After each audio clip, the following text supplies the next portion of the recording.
ఆయన వెంబడించారు, విశ్వసించారు. అయితే ఆయన ఆ క్రమంలో ఆ దినాన ఆ యెరూషలేమునకు సమీపంగా వచ్చారనమాట. మొదటిగా ఆయన బెతనియా ప్రాంతాల దగ్గరికి వచ్చినప్పుడు అందరూ గుర్తుపట్టారు. ఎందుకంటే ఆయన చేసిన అద్భుతాలు అలాంటివి. ఆయన ఆశ్చర్యకార్యాలు చూసిన వారు ఆయన్ని చూసి ఎంతగానో స్తుతిస్తూ ఆయన్ని నామాన్ని కనపరిచారు.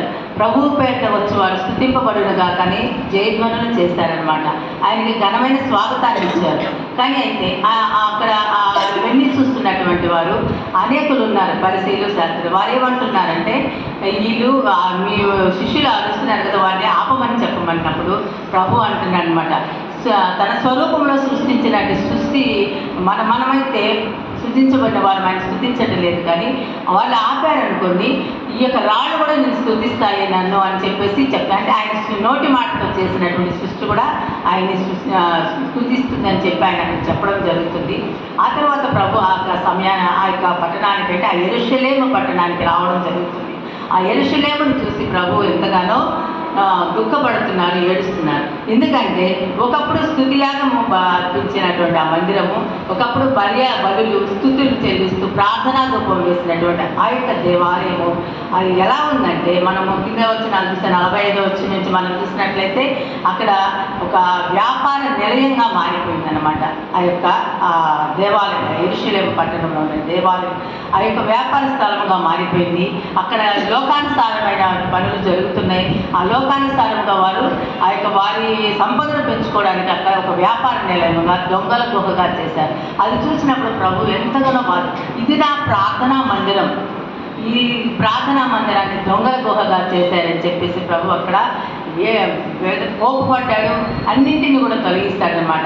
ఒక సువార్తలు అయితే చెప్తుందంటే, ఈ దేవాలయాన్ని పడగొట్టి 3 దినాల్లో కడతానంటే వారు అంటారు, మేము ఇన్ని సంవత్సరాలు కట్టిన ఈ దేవాలయాన్ని నువ్వు ఎలా పడగొడతావు 3 దినాలు అన్నప్పుడు అక్కడ ప్రభు ఆ దేహం అనే ఆయన దేవాలయాన్ని గురించి అక్కడ చెప్పారు.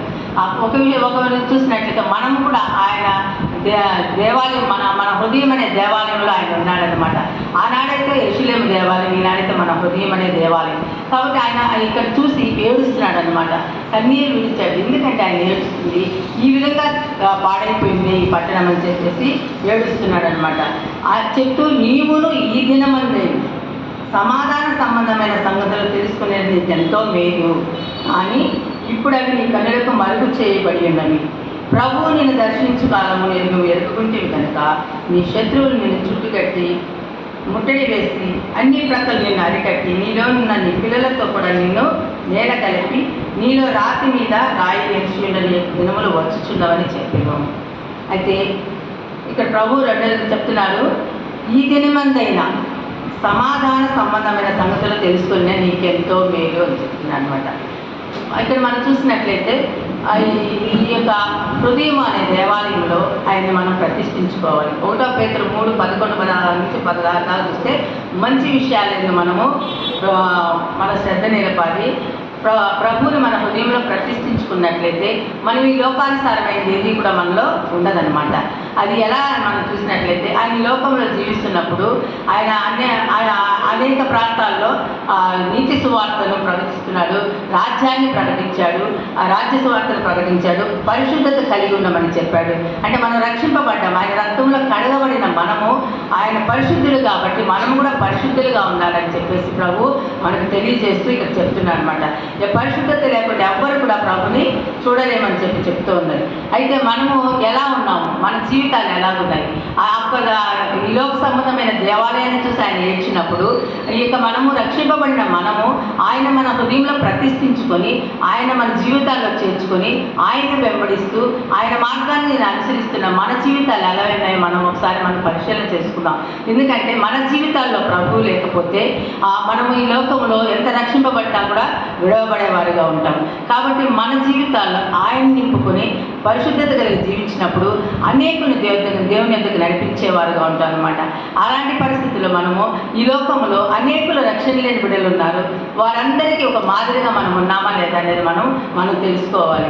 అట్లా ఆ విధంగా మనం తెలుసుకున్నప్పుడు మనల్ని మనం పరిశీలన చేసుకున్నప్పుడు మనల్ని మనం సరి చేసుకున్నప్పుడు ఆయన వెంబడించేవారుగా ఉంటాం. విశ్వాసములు స్థిరపరచబడి ఆయన్ని స్తుతిస్తూ మనం ఈ లోకంలో అనేకుల్ని దేవుని ఎదుగు నడిపించేవారుగా ఉండాలని ప్రభు మనకి తెలియజేస్తున్నాడు. కాబట్టి మన జీవితంలో ఆయన సమాధాన సంబంధమైన వాటి గురించి మనము చూసినట్లయితే ప్రభు ఎన్నోసార్లు చెప్పుకున్నాడు అనమాట. మనమైతే సంబంధముగా మనం ఉండాలని ఆయన మనకు తెలియజేస్తున్నాడు. అయితే మనము కొలస్సీ 3:12-15 వరకు చూసినట్లయితే అక్కడ చాలా విషయాలు రాయబడి ఉన్నాయి. అన్నింటిలో అంటే విశ్వాసం ఉంది. ఆ తర్వాత మనం ఒకసారి చూస్తాము. కొలస్సీ 3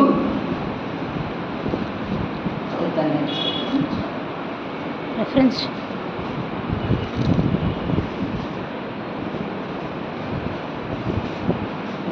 కొలస్సీలు 3:12 కాగా దేవుని చేత ఏర్పరచబడి వారును పరిశుద్ధులను ప్రియులైన వారికి తగినట్లు మీరు జాలిగల మనస్సును, దయాళత్వమును, వినయమును, సాత్వికమును, దీర్ఘశాంతమును ధరించుకోండి. మనం ఆయన ద్వారా ఏర్పరచబడిన వారు, ఆయన ఎన్నుకున్న ప్రజలు అన్నమాట. ఆయన రక్తంలో కడగబడిన వారు, ఆయన స్వరత్వంతో కొన్నవారు, అంటే ఆయన పరిశుద్ధ రక్తం ద్వారా పరిశుద్ధపరచబడిన వారు. కాబట్టి మనలో ఉండవలసిన ఆయన యొక్క ఆత్మ ఫలాల గురించి కూడా మనం తెలుసుకోవాలి. ఆత్మీయంగా మనం జీవిస్తూ ఆత్మీయ ఫలం కలిగి ఉన్నట్లయితే మనలో ఉన్నట్టు ఆ జాలి గల మనస్సు అవన్నీ మనం ధరించుకున్నట్లయితే ఎవరు ఏమన్నా కూడా, ఎవరైనా హానికరమైన మాటలన్నా కూడా మనము వాటిని లెక్క చేయమన్నమాట. ఒకరినొకరు సహించుకుంటాం, ఒకరినొకరు క్షమించుకుంటాం. ఎందుకంటే ఆయన క్షమించాడు, ఆయన సిలువలో ఆయన క్షమించాడు. కాబట్టి మనం ఈ లోకంలో ఈ విధంగా ఆయన్ని స్తుతించుకుంటూ ముందుకు వెళ్తున్నాం అనమాట. అట్లాగే ఆయన మాదిరి చూపిన ఆ యొక్క మార్గాన్ని మనం వెంబడిస్తూ ఒకరినొకరు క్షమించుకుంటూ, ఒకరినొకరు సహించుకుంటూ, ఒకరి యొక్క ప్రభువు మనల్ని ఎలా క్షమించాలో మనం కూడా ఒకరిని క్షమిస్తూ ముందుకు సాగాలని ఇక్కడ తెలియదు. వీటన్నిటికంటే ప్రాముఖ్యమైనది పరిపూర్ణతకు అనుబంధమైనటువంటి ప్రేమను ధరించుకోమని ఇక్కడ మనకు తెలియజేస్తున్నాడు. ఆ ప్రేమ మనలో ఉన్నట్లయితే, క్రీస్తు ప్రేమను కలిగి మనం ముందుకు సాగితే ప్రభు మనల్ని ఈ లోకములో ఆయన చూపిన మార్గాన్ని మనం వెంబడిస్తామని ఇక్కడ మనకి పౌలు గారు రాస్తూ ఉన్నారనమాట. ఎందుకంటే ఆయన ఆ విధంగా జీవించాడు కాబట్టి మనల్ని కూడా ఆ విధంగా జీవించమని తెలియజేస్తూ ఉన్నాడు. కాబట్టి క్రీస్తు మన కొరకు ఒక్కసారి మరణించి తిరిగి లేచి మనల్ని ఆ యొక్క సన్నిధిలో ఉండడానికి ఆయన ఇష్టపడ్డాడు. నేను మరలా తిరిగి వస్తాను, మీకు స్థలం సిద్ధపరిచి వెళుతున్నాను అన్నాడు. కాబట్టి ఆ స్థలంలో మనం ఉండాలంటే మనం ఎలా ఉండాలి, మనం ఏ విధంగా ముందుకు సాగాలని మనం చూసినట్లయితే మన హృదయంలో పరిశుద్ధత ఉండాలి. హృదయం అనే దేవాలయంలో ఆయన సంపూర్ణంగా మనలో జీవించాలన్నమాట. అలా ఉన్నట్లయితే మనము ఆత్మానుసారమైన మనసు కలిగిన వారుగా ఉంటాం, ఆత్మీయంగా ఆయనకు దగ్గరగా జీవిస్తామన్నమాట. ఆత్మలో ఆర్పకుండా మనము ఆత్మను దినదినము ఆ యొక్క ప్రార్థన ద్వారా, ధూపముల ద్వారా మనము ముందుకు సాగుతాం. అట్లాగైతే మనం చూస్తే మన జీవితాల్లో ఆ యొక్క మన హృదయము ఎలా ఉందనేది మనము పరిశీలన చేసుకుందాం. ఎందుకంటే ఈ లోకంలో ఎన్నో మార్గాలు ఉన్నాయి, శరీరాల కార్యాలు, వాటన్నిటినీ దూరపరుచుకొని మనం ముందుకు వెళ్తాం. శరీర స్థానంగా వెళ్తే మనం ఎక్కడికి వెళ్తాం? నరకానికి వెళ్తాం కదా. వాటన్నిటినీ దూరపరుచుకొని ఆత్మానుసారంగా వెళ్తే మనం చక్కగా దేవునిలో ముందుకు కొనసాగేవారుగా ఉంటాం అనమాట. ఇక్కడ మనం చూస్తే ఆ యొక్క కాలము వచ్చింది, అంటే ఈ ప్రభువు ఆ దినాల్లో చెప్తూ ఉన్నప్పుడు వాటిని ఆ దర్శించిన కాలము ఎవరు కూడా గుర్తుపట్టలేదన్నమాట. ఆయన్ని ఎవరు గుర్తించలేదు, ఆయన మాటలైంది ఎవరు విశ్వాసం ఉంచలేదు. కానీ ఇప్పుడు మీరు ఈ క్షణమందైనా మీరు గ్రహించగలిగితే మేలు అని ఇక్కడ మనకి ప్రభు తెలియజేస్తూ ఉన్నాడు. ఆయన దర్శించిన కాలంలో మనమైతే ప్రభు మనకు సమీపంగా ఉన్నప్పుడు మనం గ్రహించలేము. ఇప్పుడైతే కోతైతే విస్తారంగా ఉంది, పనివారు పొదువుగా ఉన్నారని. ఇప్పుడైతే వాక్యం వెదజల్లబడుతుంది, ఇది కరువయ్యే సమయం రాబోతుంది. ఆ సమయంలో మనము కానీ వాక్యం కావాలంటే ఎక్కడికి వెళ్ళినా కూడా మనకు ఆ వాక్యం అందదు. ఆ సమయంలో మనం ఎంత ప్రయాసపడినా కూడా వ్యర్థమే. నోవహు కాలాన్ని గుర్తు తెచ్చుకుంటే మనము ఆ రక్షణ ఓడను సిద్ధం చేసుకుంటున్నప్పుడు నోవహు 107 సంవత్సరాలు ఏం చేశాడు? సువార్త ప్రకటిస్తూనే ఉన్నాడు. ప్రభు చెప్పిన సువార్తను ప్రకటించాడు, రక్షణ సువార్తని. ఎవరు కూడా విశ్వసించలేదు, ఎవరు కూడా నమ్మలేదు. ఆ ద్వారాలు మూయబడ్డాయి, ఆకాశపు వాకిలు తెరవబడ్డాయి. ఆ సమయంలో వచ్చి ఎవరు ప్రయాసపడ్డా కూడా ఏమీ లేదనమాట, సమస్తము నిర్మూలమైపోయింది. అదే సమయం రాబోతుంది. కాబట్టి మనల్ని మనం సిద్ధం చేసుకోవాలని ప్రభు మనకు తెలియజేస్తూ ఉన్నాడు.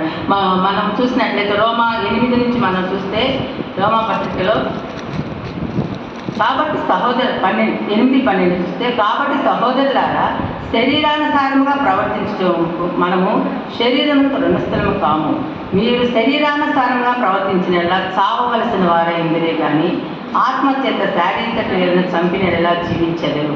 ఈ లోకంలో జీవిస్తున్న మనము ఈ యొక్క శరీర క్రియలను చంపాలి. ఏ విధంగా చంపగలమంటే ప్రార్థన ద్వారా, ఆయనతో సహవాసం చేయడం ద్వారా, ఆయనలో అంటుకట్టబడడం ద్వారా మనము జీవించగలము. ఆ యొక్క ఈ విధంగా మనం ఉన్నప్పుడు ఈ యొక్క ఆత్మను నిర్జీవింప చేసుకుంటాం. అనేకులను దేవుని యొక్కకు నడిపించగలిగే వారుగా ఉంటాం అనమాట. అప్పుడు ప్రభువు మనల్ని చూసి సంతోషించగలి ఉంటారు. ఆ పరమ యెరూషలేముకు మనం చేరాలంటే మనల్ని మనం ఇక్కడే సిద్ధపరచుకోవాలి. కానీ ఆనాడు దేవుడు ఆ యొక్క యేసుక్రీస్తు ప్రభు ఆ యొక్క యెరూషలేము పట్టణాన్ని చూసి ఏడ్చారు. ఆ యొక్క వ్యసనాక్రాంతుడయ్యాడనమాట. మన కొరకే కదా ఆయన బాధను అనుభవించింది. ఆ యొక్క యెషయా 53వ అధ్యాయంలో చెప్పబడే రీతిగా ఆయన వ్యాధిని అనుభవించేవాడిగా ఉన్నాడు, వ్యసనాక్రాంతుడిగా ఉన్నాడు, ఆ చూడనల్లనే వాడిగా అయ్యాడనమాట. ఎందుచేత మనము చేసిన ఆ పాపములు మన శాపమును పోగొట్టడానికైనా నలుగుకొట్టబడ్డాడు, విరువబడ్డాడు. ఆయన ఎంతగానో హింసలు పొందాడనమాట. ఆ బాధనంతటిని అనుభవించి ఆయన మనకి నూతనత్వాన్ని ఇచ్చాడు, నిత్య జీవాన్ని ఇచ్చాడు. మనం ఆయన వెంబడించినట్లయితే ఆయన రాజ్యానికి వారసులుగా ఉంటామని ఆయన మనకు తెలియజేస్తూ ఉన్నాడు. యేసుక్రీస్తు ప్రభు ఈ లోకంలో ఉన్నంత కాలము ఆయన ఏ విధంగా అయితే పరిచయం చేశాడో ఆయన శిష్యులు కూడా ఆయన వెంబడించారు. పేతురు వీరందరూ కూడా ఆయన వెంబడిస్తూ ఆయనను అంటుకట్టబడింది. అలాగే ఆయనకు సజీవ సాక్షులుగా ఉన్నారనమాట. స్టెఫెను వీరందరూ కూడా అలాంటి జీవితాలు మనం జీవించాలని ప్రభు కోరుకుంటున్నారు. మన హృదయం అనే దేవాలయాన్ని ఆయన ప్రతిష్ఠించుకోవాలి. మన హృదయము ఈ లోకంలో ఉన్న వాటన్నిటిని విసర్జించి ఆయనకి సంపూర్ణంగా సమయాన్ని ఇచ్చి మన హృదయంలో ఉంచుకున్నట్లయితే మన జీవితాల ద్వారా అనేకులు దేవుని దగ్గరికి నడిపించబోయే వారు ఉంటాము.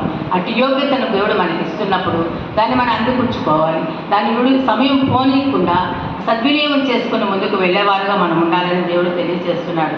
కానీ ఈ లోకంలో ఉంటూ రక్షణ పొంది కూడా దాన్ని నిర్లక్ష్యం చేస్తూ ఈ లోకానుసారంగా జీవిస్తున్న బిడ్డల కొరకే ఈనాడు యేసుక్రీస్తు ప్రభు వారు కన్నీరు విడుస్తున్నారనమాట.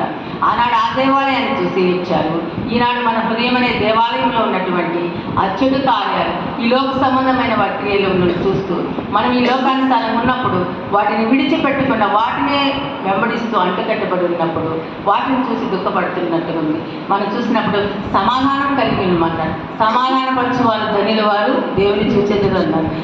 ఒక విషయం మనం అర్థం చేసుకుంటే మన జీవితాల సమాధానం ఉందా, మన సంఘంలో సమాధానం ఉందా, మన గృహంలో సమాధానం ఉందా అని మనం ప్రశ్నించుకుందాం. ఒక మాట అంటే మనం ఓర్చుకోలేము. కానీ దేవుడు మన నిమిత్తమే ఎంతగా అవమానపడ్డారు, ఎంతగానో హింసలు భరించాడు కదా. అది మనకు ఒక సాదృశ్యం. మనం కూడా ఒకరిలేదని అన్నప్పుడు మనం దానిని సహించుకుంటూ ముందుకు వెళ్తే ఒకరినొకరు క్షమించుకోమని చెప్తున్నాడు, ఒకరినొకరు సహించుకోండి అంటున్నాడు. కాబట్టి మనం అలా జీవించాలన్నమాట. కానీ మనకు సమాధాన సంబంధమైన ఆ యొక్క దేవుని యొక్క ప్రేమను మనందరం పొందుకోవాలని దేవుడు మనకు తెలియజేస్తున్నప్పుడు ఆ ప్రేమలో మనం నిలిచి ఉండేవారు ఉండాలి. మన కొరకు ఆయన వ్యసనాక్రాంతుడయ్యాడు, మన కొరకు ఆయన వ్యాధిగ్రస్తుడయ్యాడు అనమాట. ఎంతగానో బాధను వచ్చుకున్నాడు. మనం చూసినట్లయితే ఆ శిలువ యాగము ఒక్కసారి మనం జ్ఞాపకం చేసుకుంటే ఆయన ఈడ్చుకుంటూ వెళ్ళాడు. ఎవరి కోసము? మన కోసమే కదా. మన జీవితాల్లో ఉన్నటువంటి ఆ యొక్క పాప దోషాన్ని పరిహరించడానికి ఆయన ఈ లోకానికి పరిశుద్ధుడిగా వచ్చి ఆయన జన్మ పరిశుద్ధము, ఆయన జీవితము పవిత్రము, ఆయన మరణము, ఆయన యొక్క పునరుద్ధానము ఆశ్చర్యం అన్నమాట. కాబట్టి మన జీవితాల్లో మనము ఆయనను పోలి నడుచుకోవాలని ఆ యొక్క పౌలు గారు మనం చెప్తారు. ఎందుకంటే ఆ పౌలు ఆ విధంగా జీవించారు, మనం కూడా అలా ఉండాలని తెలియజేస్తున్నాడు. ఈ లోకంలో మనం జీవిస్తున్నంత కాలము ఈ శరీరానుసారమైన వాటిని చంపి ఆత్మానుసారంగా జీవిస్తూ ముందుకు సాగాలని పరిశుద్ధాత్మ దేవుడు మనకు తెలియజేస్తున్నాడు. మన జీవితాల్లో వెలుగుమయంగా ఉంటూ ఆ వెలుగులోనికి అందరినీ నడిపించేవారు ఉండాలి. మన కొరకు ఆయన వ్యసనాక్రాంతుడయ్యాడు, దుఃఖాన్ని చెందాడు. ఎందుకంటే ఆ ప్రభువు మన కొరకు ఈనాడు కూడా దుఃఖపడుతున్నాడు. మన జీవితాలు ఈ లోకంలో సరైన మార్గంలో వెళ్ళకుంటే ఈనాడు కూడా ఆయన గాయాలు రేపేవారుగా ఉంటున్నాం. ఈనాడు కూడా ఆయన గాయాల్లో ఆయన రక్త రక్తస్రావం జరుగుతూనే ఉంటుందన్నమాట. మన క్రియల వలన, మన పాపం వలన వాటన్నింటినీ విడిచిపెట్టి పరిశుద్ధత కలిగి పవిత్రమైన జీవితం కలిగిన వారమై ఆ యొక్క దేవుని సన్నిధిలో నిలబడే వారుగా మనం ఉండాలి. నిర్దోషులుగా ఉండాలి, నిందారహితులుగా ఉండాలని ప్రభువు కోరుకుంటున్నాడు. అటు జీవితం మనందరికీ దేవుడు అనుగ్రహించాలని కోరుకుంటున్నాడు. ప్రత్యేకంగా అయితే ఈ లోకములో మనము ప్రత్యేకింపబడిన వారు, ఆయన పిలిచిన పిలుపుకు తగినట్లుగా మన జీవితాలు మలుచుకొని పరిశుద్ధత కలిగి జీవించాలని తెలియజేస్తున్నాడు. హృదయంలో ఆయన ప్రతిష్ఠించుకోవాలి. హృదయంలో శుద్ధమైన పవిత్రమైన హృదయం కలిగిన వారమై అనేకుల కొరకు ప్రార్థించేవారు ఉండాలి. మొదటిగా ఆ యొక్క పట్టణముకు సమీపించినప్పుడు ప్రభువు చూస్తే ఆ యెరూషలేము పట్టణాన్ని, ఆ యొక్క దేవాలయాన్ని చూసి ఎంతగానో దుఃఖించారు. కానీ ఈనాడు మనల్ని చూసి ఆయన దుఃఖపడేదిగా మన జీవితాలు ఉండకూడదు. మనల్ని చూసి ఆయన ఆనందించేవారుగా ఉండాలి. మనల్ని చూసి ఆయన సంతోషిస్తూ ఆయన ఈ భూమి మీద మనము ఆయన ఇష్టలుగా జీవిస్తూ సమాధానం కలిగి ఉండేవారు ఉండాలని ఆయన తెలియజేస్తున్నాడు. రానున్న దినాల్లో ఆ యొక్క భయంకరంగా ఉంటాయి. అవి వచ్చినప్పుడు, ఆయా సమయం వచ్చినప్పుడు మనం ఎంత ప్రయాసపడినా, ఎంతగా ముందుకు సాగినా, ఎంతగా ఏడ్చినా కూడా సమయం ఉండదు. ఆ నరకాగ్నికి పాల్గొడమే. ఆ నరకాగ్ని నుండి తప్పించడానికి ఆయన ఈ లోకానికి వచ్చాడని మనం గుర్తుంచుకొని మన జీవితాలు మార్చుకొని ఆయన సన్నిధిలో మోకరించి ప్రార్థించేవారుగా మనం ఉండాలని ఆయన మనకు తెలియజేస్తూ ఉన్నాడు. ఆత్మలో మనము ఆత్మ విషయమై దీనత్వం కలిగి ఆత్మలో మనము దినదినాభివృద్ధి చెందేవారు ఉండాలని తెలియజేస్తున్నాడు అనమాట. మనము చూసినట్లయితే ఇక్కడ రోమాలో మీ శరీరమును కూడా మీలో నివసించుచున్న తన ఆత్మ ద్వారా జీవింపచేయం. వీటన్నింటిని చంపినట్లయితే మనము ఆత్మీయంగా జీవిస్తాము, ఆయన సన్నిధిలో నిలవబడతామన్నమాట. మన ఆత్మానుసారమైన మనసు జీవమును సమాధానమనే ఉన్నది అని కలిగిస్తుంది. శరీరానుసారమైన మనసు దేవునికి విరోధమై ఉందన్నమాట. కాబట్టి మనము ఆత్మానుసారమైన మనసు కలిగి ఉందాం. ఆ యొక్క శరీర కార్యాన్ని చంపుదాం. దేవునికి ఇష్టలుగా ఈ భూమి మీద జీవిస్తూ అనేక ఆత్మను ఆయన ఎందుకు నడిపించేవారు ఉందాం. ఆయన మన కొరకు ఆయన వ్యసనాక్రాంతుడయ్యాడని అది జ్ఞాపకం ఉంచుకొని ఆయన్ని సంతోషపెట్టే బిడ్డలుగా మనం జీవించాలని ఆ యొక్క దేవుడు మనకు తెలియజేస్తూ ఉన్నాడు. మనం అలా జీవించడానికి పరిశుద్ధాత్మ దేవుడు మనకి సహాయం చేయను కాక. ప్రత్యేకంగా ఈ దినమైతే ఆ యొక్క దేవుడు మనతో మాట్లాడిన రీతిగా లూకా సువార్త 19వ అధ్యాయంలో చెప్పిన రీతిగా మనము ఆ యొక్క ఈ దినమందైనా, ఈ క్షణమందైనా నీవు నీ దినమందైనా సమాధానమైన సంబంధమైన సంగతులను తెలుసుకునే నీకెంతో మేలు. ఆ మేలును మనము చేపట్టుదాం. ఇక దేవుని యొక్క సత్య సువార్తను మనము అంగీకరిద్దాం. ఆయన చెప్తున్న ప్రతి మాటను మన జీవితాలకు అన్వయించుకొని ముందుకు సాగనట్లయితే అది మనకు మేలు. ఆ నిత్య రాజ్యానికి మనల్ని చేర్చే మార్గముగా ఉంటుంది. ఆయన ఈ లోకంలో మరణించి భూమికి ఆకాశానికి మధ్య వేలాడుతూ ఆ శిలువ సింహాసనం మీద ఆయన మనకి ఒక మార్గాన్ని ఏర్పాటు చేశారనమాట. అక్కడే మనము పోగొట్టుకున్న యోగ్యతను మరలా మనకి ఇవ్వడానికి ఆనాడు మొదటి అబాదాము ద్వారా వచ్చిన పాపాన్ని పరిహరించి ఆ యొక్క యోగ్యతను మనం అక్కడి నుండి పోగొట్టుకున్నాం. ఆ యోగ్యతను మరలా పొందుకోవడానికి యేసుక్రీస్తు ప్రభు వారి లోకానికి వచ్చి మరణించి తిరిగి లేచి మనకు ఒక మార్గాన్ని సిద్ధం చేశాడు. ఆ మార్గాన్ని వెంబడించి ఆ యొక్క నిత్యత్వంలోకి మనం ప్రవేశించడానికి మనల్ని మనం సిద్ధం చేసుకున్నాం. అనేకులను సిద్ధం చేద్దాం. అటు కృప దేవుడు మనందరికీ అనుగ్రహించును కాక. ఈ కొద్ది మాటలు దేవుడు మనం ఈ వినికిడిలో దీవించి ఆశీర్వదించును కాక. ఆమేన్.